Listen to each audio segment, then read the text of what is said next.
Eihän mä sanonut, että se olisi naisen vika missään vaiheessa. En mä oo koskaan oikeesti sanonut niin, että raiskaus olisi naisen oma vika. Jos puhutaan raiskaamisesta suoraan, niin te naisethan ootte sen itsellenne aiheuttanut. Ja sitä on klipattu. Naisethan ootte sen itsellenne aiheuttanut. Mä en ikin koskaan sanonut niin. En koskaan. Sä et voi uhriutua, jos sun omat tyhmät valinnat on ajanut sut siihen tilanteeseen. Enkä mä oo koskaan sanonut, että raiskaus olisi naisen oma vika. Aiheuttanut.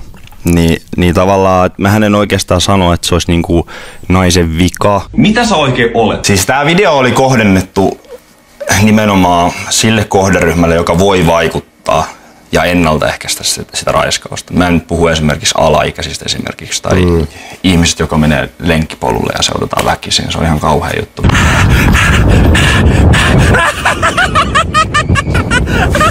Koskaan sanonut niin, että se olisi naisen vika.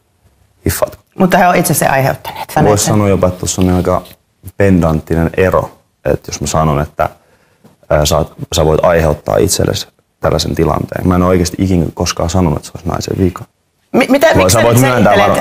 Miksi sä nyt selittelet? Sä sanoit siellä, että te olette itse aiheuttanut naiset tämän raiskauksen itsellenne. Ja se aika moni pitää sitä aika julmana ja aika törkeänä.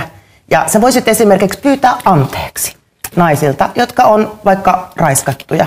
Haluatko sä pyytää anteeksi? En mä ole pyytämässä anteeksi, koska mä en ole tehnyt oikeasti mitään väärää tässä näin. Sä et halua pyytää anteeksi naisilta, jotka on vaikka tulleet raiskatuiksi ja kokee tämän tosi julmana tämän sun kommentoinnin. No siis he ovat ymmärtäneet väärin tämän mun pointin. Nyt mä annan sulle takana mahiksen ja lava on sun. Mitä sä haluat sanoa naisille, jotka on seksuaaliväkivallan uhreja?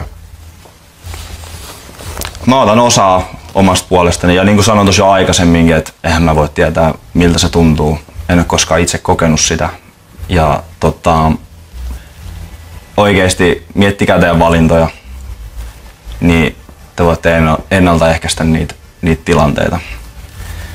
Esimerkiksi Etelä-Amerikassa naiset oikeasti miettii näitä asioita, mutta sitten täällä Suomessa niin ei ole tavallaan ehkä tarvinnut miettiä, mutta me eletään nyt semmoisia aikoja, että ei ole pakko vaan miettiä näitä asioita.